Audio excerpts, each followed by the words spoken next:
Performance theory പ്രകാരം performed എന്നുള്ള ഒരു കാര്യത്തെക്കുറിച്ചാണിപ്പോൾ പറയുന്നത്. പെർഫോമർ, പെർഫോമൻസ്, പെർഫോംഡ് എന്ന് പറയുന്ന മൂന്നാമത്തെ ഘട്ടം. കരിങ്കാളി തറയുടെ പെർഫോംഡ് എന്നുള്ള ഭാഗം എടുക്കുമ്പോൾ കാര്യമായിട്ട് കണക്കാക്കാനുള്ളത് കണ്ടു നിന്ന ആളുകളും അവർ സ്വീകരിക്കുന്ന വെളിച്ചപ്പാടിൻ്റെ കൽപ്പനകളുമാണ്. ചാന്താട്ടത്തിന് ശേഷം അല്പനേരം തിറകെട്ടിയ ആൾ അതിനെക്കുറിച്ചൊരു ചെറിയ വിലയിരുത്തൽ നടത്തും. അതിനുശേഷം അദ്ദേഹം പോവും. അതിനു മുമ്പ് പാലും വെള്ളരികൾ നടക്കുന്ന സമയത്തൊക്കെ വെളിച്ചപ്പാടുമാർ പലരും ഉണ്ടാവും. 18 കാവല വെളിച്ചപ്പാടും വേണമെന്നൊക്കെയാണ് നിയമം, പക്ഷേ പലപ്പോഴും ഉണ്ടാവാറില്ല. അപ്പോൾ അവർ ചില കൽപ്പന എന്ന് പറയുമ്പോൾ അത് ദൈവികമായിട്ടുള്ള വചനമാണ് എന്നൊക്കെ തരത്തിലാണ് അവർ ഒരു തരം ഒറേക്കിൾ പോലെ കണക്കാക്കിയാൽ മതി. അപ്പോൾ അതിൽ കരിങ്കാളിയുടെ വെളിച്ചപ്പാട് കൽപ്പിക്കുമ്പോൾ എന്തൊക്കെയാണ് കൽപ്പിക്കുക എന്ന് പറയുമ്പോൾ എല്ലാ തെയ്യങ്ങൾ, അതുപോലെ മറ്റ് തരത്തിലുള്ള വിശേഷപ്പെട്ട അവസരങ്ങളിലൊക്കെയുള്ള തറകൾ ഒക്കെ ഇങ്ങനെ കൽപ്പിക്കും. അത് ദൈവത്തിൻ്റെ വാക്കായിട്ട് കണക്ക് മുത്തപ്പൻ്റെ കൽപ്പനകളൊക്കെ ഉണ്ടല്ലോ. കൽപ്പന എന്നല്ല പറയുക, വിശേഷിക്കുക എന്നാണ് ഇവിടെ പറയുക. വിശേഷമായിട്ട് പറയുക എന്നുള്ളത് സാധാരണ വടക്കൻ കേരളത്തിലൊക്കെ അങ്ങനെയാണ് പറയുക. ഇത് വിശേഷിക്കുക എന്ന് അങ്ങനെ പറയാറില്ല. എന്നാലും തുടങ്ങുമ്പോൾ വിശേഷിച്ച് എന്നൊരു വാക്ക് ചില വെളിച്ചപ്പാടുമാർ ഉപയോഗിക്കുന്നത് കണ്ടിട്ടുണ്ട്. ഈ കരിങ്കാളിയിലെ വെളിച്ചപ്പാട് മറ്റേ കോമരങ്ങളൊക്കെ വിശേഷിച്ച് എന്നൊരു വാക്ക് ചിലപ്പോഴെങ്കിലും ഉപയോഗിക്കുന്നത് കണ്ടിട്ടുണ്ട്. അധികം സാധാരണ ആളുകൾ പറയുക കൽപ്പന. ഒന്നാമത്തെ ഒരു കൽപ്പന നമുക്ക് നോക്കാം. അയ്യബാവേ, എൻ്റെ അമ്മേ, എൻ്റെ തമ്പുരാട്ടി എന്ന് അന്യായപ്പെട്ടാൽ ആ സ്ഥലത്ത് ഞാൻ മുന്നിലും എൻ്റെ മകൻ പിന്നിലും വന്ന് വേല നടത്തി വേലയ്ക്ക് ബോധ്യം വരുത്തി എൻ്റെ ഇരുനാവൂരി കൈക്കൊള്ളുന്ന ഒരുത്തിയാണ് എന്ന് ആരും അറിഞ്ഞില്ല എന്ന് വേണ്ട.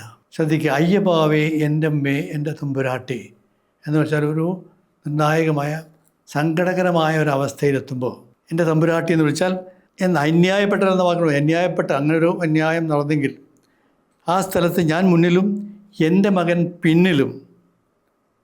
ഈ മകൻ ആരാണ് എന്നൊരു സംശയം തോന്നാം. അത് തീർച്ചയായിട്ടും രാജാവിനെക്കുറിച്ച് തന്നെയാണ് പറയുന്നത്. രാജഭക്തിയുള്ള ആൾ തന്നെയാണ് ഈ പറയുന്നത്. രാജാവ് പറകലുണ്ടാവും. ഞാൻ മുന്നിലും എൻ്റെ മകൻ പിന്നിലും. എൻ്റെ മകനാണ്, ദൈവപുത്രനാണ് എന്ന് തന്നെ ഈ രാജാവിനെക്കുറിച്ച് കോമരം പറയുന്നു. ഞാൻ മുന്നിലും എൻ്റെ മകൻ പിന്നിലും നടന്ന് വേല നടത്തി എന്താ പ്രശ്നങ്ങളുള്ളതെന്ന് വെച്ചാൽ ആ പ്രശ്നങ്ങൾ തീർത്ത് വേല നടത്തി വേലയ്ക്ക് ബോധ്യം വരുത്തി. പ്രധാനപ്പെട്ടൊരു കാര്യമാണ് വേലയ്ക്ക് ബോധ്യം വരുത്തി. ഞാൻ എന്ത് ചെയ്തു, നിങ്ങൾക്ക് എന്ത് കിട്ടി എന്നുള്ളത് ബോധ്യം വരുത്തി എൻ്റെ ഇരുനാവൂരി കൈക്കൊള്ളുന്ന ഒരുത്തിയാണ് എന്ന് ആരും അറിഞ്ഞില്ല എന്ന് വേണ്ട. ഒരു പ്രഖ്യാപന. ഏതെങ്കിലും സങ്കടകരമായ അവസ്ഥയിൽ പെട്ടാൽ, അങ്ങനെ കരഞ്ഞു പോയാൽ നിങ്ങൾക്ക് ഞാനുണ്ട്, ഒരിക്കലും സങ്കടപ്പെടേണ്ട എന്ന തരത്തിലുള്ള ഒരു ആത്മവിശ്വാസം കൊടുക്കലാണ് ഇവിടെ വെളിച്ചപ്പാടിൻ്റെ കോമരത്തിൻ്റെ കയ്യിൽ നിന്ന്. രണ്ടാമത്തെ കൽപ്പന നോക്കുക. എൻ്റെ വേലയ്ക്ക് ഞാൻ പോരാ എന്നൊരു വ്യാകുലം ഉണ്ട് അല്ലേ? എങ്കിൽ അത് വേണ്ട. രാവും പകലും വെള്ളത്തിലും കരയിലും ആകാശത്തിലും ഭൂമിയിലും ഞാനുണ്ടെങ്കിൽ എന്തിനാ ഉണ്ണിക്ക് ഭയം? അവിടെ ഒരു ഉണ്ണി എന്നൊരു വാക്ക്, അപ്പോൾ അങ്ങനെ വരുമ്പോൾ അത് കോവിലകത്തുള്ള തമ്പുരാക്കന്മാരോ അതുപോലെയുള്ള ആളുകളെ കുറിച്ചൊക്കെയാണ് ഉണ്ണി എന്ന അർത്ഥത്തിൽ കോമരം കൽപ്പിക്കുക. എൻ്റെ വേലയ്ക്ക് ഞാൻ പോരാ എന്ന വ്യാകുലം ഉണ്ടല്ലോ. വ്യാകുലം, അങ്ങനൊരു ദുഃഖമുണ്ടൊരു പരിഭ്രമോ ഒരു വിഷമോ ഉണ്ടല്ലോ. ഉണ്ടെങ്കിൽ അത് വേണ്ട. രാവിലും പകലും വെള്ളത്തിലും കരയിലും ആകാശത്തും ഭൂമിയിലും ഞാനുണ്ടെങ്കിൽ എന്തിനാ ഉണ്ണിക്ക് ഭയം? ഞാനുണ്ടിട്ടോ എന്ന് പറയുമ്പോൾ ഒരു തരത്തിലുള്ള സമാധാനിപ്പിക്കലാണ്. ഇവിടെ ഞാനുണ്ട്, കാത്തു രക്ഷിച്ചോളാം. എല്ലാ ദൈവങ്ങളും അവരുടെ കൽപ്പനകൾ പറയുന്ന, അവരുടെ വിശ്വാസപ്രകാരം പറയുന്നത് ഞാനുണ്ട്, പേടിക്കേണ്ട. പഴനി കോവിലിൻ്റെ ഏറ്റവും മുകളിൽ എഴുതി വച്ചിരിക്കുന്നത്, തമിഴിൽ എഴുതി വച്ചിരിക്കുന്നു, യാമിരിക്ക ഭയമേൻ, ഞാനുണ്ടെങ്കിൽ എന്തിനാണ് പേടിക്കുന്നത്. ദൈവങ്ങളുടെ ഒരു ധർമ്മമാണ് ഭയത്തിൽ നിന്ന് രക്ഷപ്പെടുത്തുക, ഏത് തരത്തിലുള്ള ഭയത്തിൽ നിന്നും രക്ഷപ്പെടുത്തുക. അതിന് ഞാനുണ്ട്, പേടിക്കണ്ട എന്ന്. അതിന് ഉപോത്പലകമായിട്ടുള്ള മറ്റൊരു വാചകം കൂടി വരും ഇടയ്ക്ക്. നട്ടപ്പൊരി നട്ടുച്ചയ്ക്കും നിറകൊണ്ട പാതിരയ്ക്കും ഇറങ്ങി നടക്കുന്നവളാണ് എന്ന് ആരും അറിഞ്ഞില്ല എന്ന് വേണ്ട. നട്ടുച്ചയ്ക്കും നട്ടപ്പാതിരയ്ക്കും ഇറങ്ങി നടക്കുന്നവളാണ് എന്ന് വെച്ചാൽ ഏത് സമയത്തും പ്രത്യക്ഷപ്പെടാം, ഏത് സമയത്തും നിങ്ങൾക്ക് അഭയം തരാൻ എനിക്ക് കഴിയുന്നവളാണ് അവൾ എന്ന വാക്കാണ് ഉപയോഗിച്ചത്, സ്ത്രീയാണ്. നട്ടുച്ചയ്ക്കും നിറകൊണ്ട പാതിരയ്ക്കും, ഈ അർദ്ധരാത്രിയിലും നട്ടുച്ചയ്ക്കും ഒരുപോലെ ഇറങ്ങി നടക്കുന്ന ഒരുവളാണ് ഞാൻ, പേടിക്കേണ്ട, ഞാനുണ്ട് എന്ന് നേരത്തെ പറഞ്ഞ കൽപ്പനയുടെ ഒരു ബാക്കി പത്രമാണ് ആ പറഞ്ഞത്, ഞാനുണ്ട്. പിന്നെ മൂന്നാമതൊരു കൽപ്പന, ആഴക്ക് പാലിനും മൂഴക്ക് മഞ്ഞപ്പൊടിക്കും എൻ്റെ ഇരുനാവൂരിക്കും കിടാങ്ങളെ കൊല്ലം കൊണ്ട മുറിച്ചോപ്പിനും ഏറെ പ്രിയമുള്ള ഒരുത്തിയാണ് എന്ന് അറിയാതെ പോകണ്ട. ആഴക്ക് പാലിനും മൂഴക്ക് മഞ്ഞപ്പൊടിക്കും എൻ്റെ ഇരുനാവൂരിക്കും, പാലും വെള്ളരിയാണ് ഉദ്ദേശിക്കുന്നത്. ആഴക്ക് പാലിനും മൂഴക്ക് മഞ്ഞപ്പൊടിക്കും എൻ്റെ ഇരുനാവൂരിക്കും, ആ ക്വാണ്ടിറ്റിക്കാണ് ഇരുനാവൂരി എന്ന് പറയുന്നത്. നടിന് താഴിയും ഊരിയും അരി, ഇതാണ് ഇരുനാവൂരി, ഇതാണ് ഒരു വെള്ളരി. കിടാങ്ങളെ കൊല്ലം പൂണ്ട മുറിച്ചോപ്പ് എന്ന് പറഞ്ഞാൽ അവരുടെ ജന്മദിനം, പിറന്നാൾ, ഉണ്ണികളുടെ പിറന്നാൾ ദിവസത്തെ ഈ പാലും വെള്ളരി നടത്തണം എന്നാണ് പറയുക.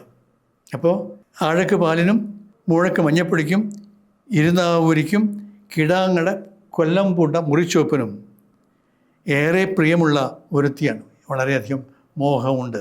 ഈ വഴിപാട് കരിങ്കാളി ഭഗവതിക്ക് വേണ്ടതാണ് എന്ന് ആളുകളെ ബോധ്യപ്പെടുത്തുക, കുട്ടികളുടെ ദേവതയായിട്ട് മാറുകയാണ്. ആഴക്ക് പാലിനും മൂഴക്ക് മഞ്ഞപ്പൊടിയും, ഈ ആഴക്കെന്ന് കുറച്ച് പാലിനും കുറച്ച് മഞ്ഞപ്പൊടിയും. പിന്നെ പാലും വെള്ളരിക്ക് പാൽക്കണ്ടി വയ്ക്കുക, വെള്ളരി ചൊരിയുക, ഇതാണ് ഇതിലെ പാലും വെള്ളരി ചടങ്ങിൽപ്പെട്ട ഒന്നാണ്. അപ്പം അതിനൊരു സാങ്കേതികമായിട്ടൊരു പേര് പറഞ്ഞത് മാത്രമേ ഉള്ളൂ.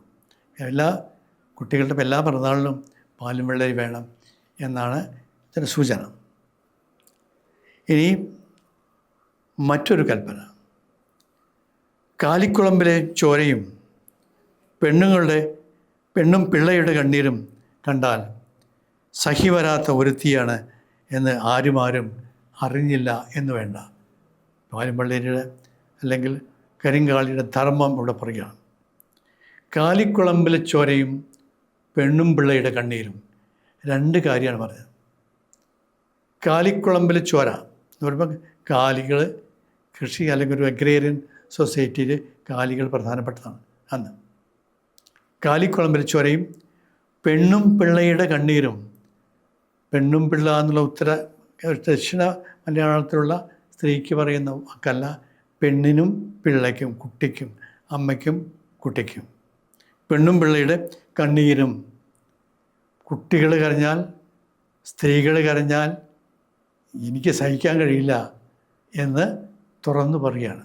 കാലിക്കുളമ്പിലെ ചോരയും പെണ്ണും പിള്ളയുടെ കണ്ണീരും കണ്ടാൽ സഹി വരില്ല. ഇനി സഹി വരാതെ ഒരുത്തിയാണ് എന്ന് ആരും അറിഞ്ഞില്ല എന്ന് വേണ്ട. അങ്ങനെ ആർക്കെങ്കിലും എന്തെങ്കിലും ഉണ്ടെങ്കിൽ അവർക്ക് ശിക്ഷ ഉറപ്പാണ് എന്ന് ഓർമ്മിപ്പിക്കുകയാണ്. അങ്ങനെ അഞ്ചാമത് അനുഭവം. ആറാമത് ഒരു തരത്തിലുള്ള യാത്ര പോലെ. എന്നാൽ എൻ്റെ ഇരുനാവൂരിക്കും കൂപ്പും മുടിക്കോലവും ഏറ്റ് എൻ്റെ പീഠസ്ഥലത്തെത്തി എല്ലാ അനുഗ്രഹങ്ങളുമായി. പിന്നെ ശരി എന്ന് 2-3 പ്രാവശ്യം പറയുന്നത് കേട്ടു. അതെന്താണ് അർത്ഥം മനസ്സിലാവുന്നില്ല. ഞാൻ പറയുന്നത് കേട്ടു, എല്ലാ കുടിപതി ജനങ്ങൾക്കും കുടിപതി ജനങ്ങളെയും വേണ്ട പോലെ കാത്തു രക്ഷിച്ചോളാം, എന്താ പോരെ എന്നൊരു ചോദ്യവും. അത് എല്ലാ ആളുകൾക്കും കൂടിയിട്ടുള്ള ആളുകൾക്ക് വേണ്ടിയിട്ട് പറയണം. കുടിപതി ജനങ്ങൾ എന്ന് പറഞ്ഞാൽ സാധാരണ ആളുകൾ, മറ്റൊക്കെ പടയാളികളും രാജാക്കന്മാരും തമ്പുരാക്കന്മാരും ബ്രാഹ്മണരുമൊക്കെ വ്യത്യസ്തമാണ്. അപ്പോൾ ഓരോരുത്തരോടും പ്രത്യേകം പറയുകയാണ്. പക്ഷേ ചിലത് ഈ ഉദാഹരണത്തിന് ഈ കാലിക്കുളമ്പിലെ ചൊരയും പെണ്ണുമ്പിള്ളിയുടെ കണ്ണീരെന്ന് പറഞ്ഞാൽ തീർത്ത് ഉറപ്പിച്ച് പറയണം. അത് അങ്ങനെ ആരെങ്കിലും വിചാരിച്ചിട്ടുണ്ടെങ്കിൽ അവരെ ശരിയാക്കി കളയും എന്ന് തറപ്പിച്ച് നമ്മൾ പറയുകയാണ്. കാലിക്കുളമ്പിലെ ചൊരയും പെണ്ണുമ്പിള്ളയുടെ കണ്ണീരും കണ്ടാൽ സഹി വരാത്ത ഒരുത്തിയാണ്, ഇറങ്ങിത്തിരിക്കും എന്ന് ഉറപ്പാണ് എന്ന് പറയുന്നു സ്ത്രീകൾക്കുള്ള ദേവതയാണ്. അപ്പോൾ പിന്നെ അങ്ങനെ ഒരു പ്രധാനപ്പെട്ട ഒരു 2-3 കാര്യങ്ങൾ കരിങ്കാലിൻ്റെ കൽപ്പനയുണ്ട്. രാജാവിനോട് പറയുന്നത് എപ്പോഴും പ്രത്യേകിക്കും ഉണ്ണിയല്ലേ, രാജാവ് അല്ലെങ്കിൽ ഈ ഭരിക്കുന്നവരോട് പലപ്പോഴും പറയുന്നത് ഉണ്ണിയല്ലേ, ഉണ്ണിയോട് പറയുന്നത്. അതുപോലെ മോണ്ടപ്പലത്തെ മൂസിനോട് പറയുന്നതും വ്യത്യാസമുണ്ട്. പിന്നെ നമ്പൂതിരിമാരോട്, അങ്ങനെ ബാക്കിയുള്ളവർ നമ്പൂതിരിമാരോടും ഒരു തരത്തിലുള്ള അവരുടെ ആചാരമായി ബന്ധപ്പെട്ടുള്ള ചെറിയ തരത്തിലുള്ള എൻ്റെ കൽപ്പനകൾ പറയാറുണ്ട്. ഇത് രാജാവിന് എന്ന് വെച്ചാൽ സാമൂതിരി രാജാവാണ്, വേറെ രാജാക്കന്മാർക്കൊന്നും പറയാറില്ല. തെക്കനേറാടി വടക്കനേറാടി അങ്ങനെയൊക്കെയാണ് പറയുന്നതെന്ന് വെച്ചാൽ അത് ചിലപ്പോൾ മൂപ്പിളമ സ്ഥാനത്തിനനുസരിക്കും. സാമൂതിരിക്ക് ശേഷം ഉണ്ടാകുന്ന ആൾ, ആദ്യത്തെ ആൾ, രണ്ടാമത്തെ ഏറാൾപ്പാട്, നെടുത്തൊരാൾപ്പാട് എന്നൊക്കെ വ്യത്യാസമുണ്ടല്ലോ. ഇവരെ ഒക്കെ ഓരോ സ്ഥലത്ത് അവർക്ക് ഉത്തരവാദിത്തമുണ്ട്. അവിടെയുള്ള ആളുകളൊക്കെ ഈ തെയ്യത്തിന് വന്നിരുന്നു എന്ന് പറയുമ്പോൾ അവരോടൊക്കെ കൽപ്പിക്കുന്നത് വരുമ്പോൾ ഈ ഉണ്ണി എന്ന് പറയും. ഉണ്ണിയെ വിളിക്കുക തന്നെ ചെയ്യും, വിളിച്ചിട്ടാണ് പറയുക. അതുപോലെ മുണ്ടമ്പലത്തെ മൂസനോട് പറയുമ്പോൾ കുറച്ച് പ്രത്യേകതയുണ്ട്. അതായത് മുണ്ടമ്പലത്തെ മൂസ എന്ന് പറയുന്നത് തെനയഞ്ചേരി ഇളയതാണ്. മുണ്ടമ്പലത്തെ മൂസൻ ഏറ്റവും പ്രായം കൂടിയ ആൾ തെനയഞ്ചേരി ഇളയതിൻ്റെ സ്ഥാനം കിട്ടുമായിരിക്കും. ആ സാമൂതിരിയുടെ ഈ വാഴ്ചയ്ക്ക് അരി എറിയാൻ ഉത്തരവാദിയായിട്ടുള്ള ആൾ, താരം കൊണ്ടുവരാൻ ഉത്തരവാദിയായിട്ടുള്ള ആളാണ് മുണ്ടമ്പലത്തെ മൂസൻ. അപ്പോൾ മുണ്ടമ്പലത്തെ മൂസനോട് പറയുന്നത് ആപത്ത് കാലത്തിൽ സഹായിച്ച എൻ്റെ ഉണ്ണിയല്ലേ, വലങ്കൈ ആയുധത്താണേ, ഞാൻ മറക്കില്ല. ഏതൊരു അടിയന്തര ഘട്ടത്തിൽ രാജാവിന് വല്ലാത്തൊരു മനക്ലേശം ഉണ്ടായ തരത്തിൽ, വല്ലാത്ത സംഘർഷമുണ്ടായ ഘട്ടത്തിൽ ഈ മോണ്ടമ്പലത്തെ മൂസ് സഹായിച്ചു എന്നാണ് പറയുന്നത്. അത് രേഖകളിൽ കാണില്ല, പക്ഷേ ഇത് നാട്ടിൽ പല ആളുകൾക്കും അറിയാം. ഒരു അടിയിരി മാഷ് എന്ന് പറയുന്ന ഒരാൾ, അദ്ദേഹം മരിച്ചിട്ട് ഇപ്പോൾ 10-75 വയസ്സ് സമയത്ത് കണ്ടതാണ്. അദ്ദേഹമാണ് ഈ കൽപ്പനയെക്കുറിച്ച് പറഞ്ഞത്. മോണ്ടമ്പലത്ത് മൂസിനോട് കൽപ്പിക്കുമ്പോൾ ഇങ്ങനെ പറയും എന്നൊരു പ്രത്യേകം. ഓരോ ഘട്ടത്തിൽ ഓരോ ആളുകളോടും പറയുമ്പോൾ ഈ ആളോട് പറയുന്നത് പ്രത്യേകതയാണ്. അപ്പോൾ മോണ്ടമ്പലത്ത് മൂസിനോട് പറയുന്നത് വേറെ, അതുപോലെ നമ്പൂതിരിമാരോട് പറയുന്നത് വേറെ, പിന്നെ സാധാരണ ജനങ്ങളോട് കുടിപതി ജനങ്ങൾ എന്ന് പറയും. അല്ലെങ്കിൽ ചിലപ്പോൾ കിരിയത്തിലെ 5 കിരിയത്തിലെ കോവിൽ കമ്മന്മാരിൽ 5 കിരിയത്തിലെ നായന്മാരോട് ചിലപ്പോൾ പറയും. പിന്നെ കൂടിയുള്ളവരോട്, പെരുവണ്ണന്മാരോട്, അവരോടൊക്കെ ചെറുതായിട്ട് സൂചിപ്പിച്ച് പറയും. ഇവിടെ അവസാനിപ്പിക്കും. അത് അതാത് പ്രദേശത്തിനനുസരിച്ച് ചില മാറ്റങ്ങൾ ഈ കൽപ്പനകളിലുണ്ടാകും. അതാത് പ്രത്യേക സംഭവങ്ങൾ ഉണ്ടാവുകയും, ഉദാഹരണത്തിന് ഇപ്പോൾ അസുഖം വന്നിട്ട് ഒരാൾ മരിക്കുക, അസൂയി വന്നിട്ട് മരിക്കുക, അങ്ങനെ സംഭവിക്കുമ്പോൾ അതിനെക്കുറിച്ച് ചിലപ്പോൾ പറഞ്ഞു തരും. ഒരു ഉദാഹരണം പറയുക വെച്ചാൽ, കണ്ണിന്ന് രക്തമാണ് വരുന്നത് എൻ്റെ ഉണ്ണിയെക്കുറിച്ച് ഓർക്കുമ്പോൾ ഒരു തമ്പുരാൻ വർഗത്തിൽപ്പെട്ട ഒരാളുടെ മരണത്തിൽ ഒരു വെളിച്ചപ്പാട് കോമരം കൽപ്പിക്കുന്നത് അങ്ങനെ, എൻ്റെ കണ്ണിൽ നിന്ന് രക്തമാണ് വരുന്നത് എന്ന്. അത് ആ താൽക്കാലികമായിട്ടുള്ള ആ പ്രത്യേക സംഭവമായി ബന്ധപ്പെട്ട് അങ്ങനെ ഒരു കൽപ്പനയാണ്.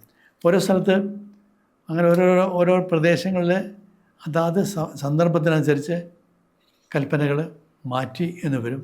എന്നാൽ കോമൺ ആയിട്ടുള്ള ചില കൽപ്പനകളെക്കുറിച്ചാണ് ഇവിടെ പറഞ്ഞിട്ടുള്ളത്. ഇപ്പോൾ ഇവിടെ ഈ കൽപ്പനകളിൽ നിന്ന് നിരീക്ഷിക്കാനുള്ളൊരു കാര്യം, എന്താണ് കിട്ടിയത് എന്നൊരു ചോദ്യം. അല്ലെങ്കിൽ ഈ പെർഫോമൻസിന് ശേഷം ആളുകൾക്ക് എന്ത് കിട്ടി? പെർഫോംഡ് എന്നാവുന്ന സാധനം എന്താണ്? അവതരിപ്പിക്കേണ്ടത് എന്താണ്? ഒരിക്കൽ ഈ കരിങ്കാളിയാട്ടം എന്നൊരു കരിങ്കാളി തറയെക്കുറിച്ചുള്ളൊരു നാടകം PK ദേവൻ എന്ന് പറയുന്ന ഒരാൾ നാടകം അവതരിപ്പിച്ചിട്ടുണ്ട്. കരിങ്കാളിയാട്ടം എന്നാണ് അദ്ദേഹം പറഞ്ഞത്. അപ്പോൾ ചില നാടക സംവിധായകരെല്ലാം കൂടി കുറച്ചൊരു താല്പര്യമുള്ള ആളുകൾ കൂടി ചെന്നു ആ നാടകം അവതരിപ്പിച്ചു. അവസാനം നാടകം കഴിഞ്ഞ് വരുമ്പോൾ, കാരണം കഴിഞ്ഞോട് കൂടിയിട്ട് അഭിനയിച്ച ആളുകളൊക്കെ വന്നിട്ട് നെൽക്കതിര് കാണുന്ന ആളുകൾക്ക് നൽകിയിട്ട് പോയി. ഇത് എന്ത് പെർഫോം ചെയ്തു എന്നറിയാൻ ഈ പെർഫോമൻസിനെക്കുറിച്ച് തരത്തിലുള്ള ധാരണയുള്ളൊരു സംവിധായകനായിരുന്നിരിക്കണം ഈ നെൽക്കതിര് തരിക എന്നുള്ളത്. കാരണം മഹായുദ്ധമായുള്ള യുദ്ധമെന്ന് കരുതുന്ന വലിയ യുദ്ധമെന്ന് കരുതുന്ന യുദ്ധങ്ങൾക്ക് മാമാങ്കത്തിൻ്റെ യുദ്ധദേവതയായിട്ട്, രക്തം കണ്ടു കുതിർന്നിട്ടുള്ള ദേവതയായിട്ട് ഈ കരിങ്കാളിയെ കൽപ്പിച്ചു. കരിങ്കാളിയും കൂട്ടയുള്ള ആളുകളും മാമാങ്കത്തിൻ്റെ രക്ഷാദേവതയായിട്ട് സമുദ്രയുടെ കൂടെ ഉണ്ടായിരുന്നു. ആ രക്ഷാദേവത കുറേ കഴിയുമ്പോൾ പിന്നെ പതുക്കെ യുദ്ധം കഴിഞ്ഞു, രാജ്യം സ്വതന്ത്രമായി, പഴയ ഏർപ്പാടുകളൊക്കെ മാറി. അപ്പോഴും കരിങ്കാളി കൾട്ട് നിലനിൽക്കുന്നു. അപ്പോഴും ഈ ആരാധനാ സമ്പ്രദായം നിൽക്കുന്നു. കരിങ്കാളി ഒരു പരിണാമത്തിന് വിധേയമാവും. ഭക്തി അങ്ങനെ പരിണാമത്തിന് വിധേയമാവുക എന്നുള്ളത് കരിങ്കാളി തറയ്ക്ക് മാത്രമല്ല, മറ്റ് തറകൾക്കും മറ്റ് തെയ്യങ്ങൾക്കുമൊക്കെ സംഭവിക്കാറുണ്ട്. ഉണ്ടായ സമയത്തുണ്ടാകുന്ന ദേവത പിന്നീട് പരിണമിക്കുകയാണ്. കരിങ്കാളിയുടെ ഈ യുദ്ധത്തിൻ്റെ ദേവത, മാമാങ്കത്തിൻ്റെ ദേവത പിന്നീട് സ്ത്രീകളുടെയും കുട്ടികളുടെയും കൃഷിയുടെയും ദേവതയായിട്ട് പരിണമിക്കുക. പലപ്പോഴും ഈ ചെമ്മലപ്പുറമൻ മെഴുകിടിയാൻ ഈ അകത്തൂട്ട് നിന്ന് വാരി വിതച്ച വിത്തിനും എന്ന വാക്ക് പറയുന്നു ഇടയ്ക്ക്. അതുമാത്രമല്ല, ദേഷ്യം വരുമ്പോൾ ഈ പന്തളാഞ്ചേരി പടനായരുടെ കാളകളെ പോത്തുകളെ കാട്ടുപോത്താക്കി തിരിച്ച അപ്പോൾ കൃഷിക്ക് വളരെ പ്രാധാന്യമുള്ളൊരു കാലം. മാത്രമല്ല, ഇതിൻ്റെ സ്ഥലം കരിങ്കാളി 18 പ്രദേശം എന്നത് ഈ നെൽകൃഷിക്ക് ധാരാളം സാധ്യതയുള്ള പ്രദേശമാണ്. പുഴയുടെ വെള്ളത്തിൻ്റെ സമൃദ്ധി, അതുപോലെ മണ്ണിൻ്റെ ഫലഭൂയിഷ്ടമായിട്ടുള്ള അവസ്ഥ, ഇതൊക്കെ നെൽകൃഷിക്ക് പറ്റി. അപ്പോൾ ആ നെൽകൃഷിയുടെ ദേവതയാണ്. നെൽകൃഷിയുടെ ദേവതയാകുമ്പോൾ അതിന് പെർഫോംഡ് എന്ന് പറയുന്ന സാധനം ഇവർ ഈ നെൽക്കതിരായിട്ട് കാണികൾക്ക് നൽകുമ്പോൾ അത് യഥാർത്ഥത്തിൽ ഈ പെർഫോമൻസ് തിയറിയുടെ അവസാനത്തെ ഭാഗം എനിക്കറിയത്. അതുപോലെ തന്നെ ഉള്ളത് തന്നെ ഈ കൽപ്പനയും അങ്ങനെ തന്നെയാണ്. യുദ്ധത്തെക്കുറിച്ചൊന്നും പറയുന്നില്ല. ഒരു കാര്യം മാത്രം പറയുന്നു, എന്ന് അന്യായപ്പെട്ടാൽ, അയ്യഭാവേ എൻ്റെ അമ്മേ എന്ന് അന്യായപ്പെട്ടാൽ, ഏതെങ്കിലും ക്രൈസിസ് വരുന്ന സമയത്ത് ഒന്നും ചെയ്യാൻ കഴിയാത്ത ഒരവസ്ഥ എത്തിപ്പെട്ടാൽ, എന്ന് അന്യായപ്പെട്ടാൽ ആ സ്ഥലത്ത് അവിടെയാണ് ഈ ദേവതയുടെ പ്രസക്തി, ഈ കൽപ്പനയുടെ പ്രസക്തി, ഈ ആരാധനയുടെ പ്രസക്തി. വിശ്വാസികളുടെ അടുത്ത് ഞാനുണ്ട് എന്ന് പറയുമ്പോൾ അവർക്കുണ്ടാകുന്ന ഒരു ആത്മവിശ്വാസമുണ്ട്. ആ ആത്മവിശ്വാസം ഈ കൽപ്പനകളിലൂടെ കൊടുക്കുകയാണ് ഈ ദേവത ചെയ്യുന്നത്. അങ്ങനെ ആ ദേവത ആ പ്രദേശത്ത് അങ്ങനെ ഒരു ദേവതയായിട്ട് എല്ലാ സ്ഥലത്തും എത്തുന്നു. ഓരോ 18 കാവിൻ്റെ തട്ടകങ്ങളിലും ഉള്ള ആളുകൾക്ക് അവർ ഒരു രക്ഷാദേവതയായിട്ടും, അവർക്കെതിരായിട്ട് ആരെങ്കിലും വരുമ്പോൾ, എതിരായിട്ട് മനുഷ്യർ വരാം, വേറെ ആരെങ്കിലും വരാം, വേണമെങ്കിൽ ഈ രോഗങ്ങൾ വരാം, കാലാവസ്ഥ മാറാം, അങ്ങനെയൊക്കെ വരുമ്പോൾ അതിനെയൊക്കെ എതിർത്ത് തോൽപ്പിച്ച് ആളുകൾക്ക് ശക്തി നൽകുന്ന ഒരു ദേവതയായിട്ട് പരിണമിക്കുന്നു കരിങ്കാളി എന്നാണ്.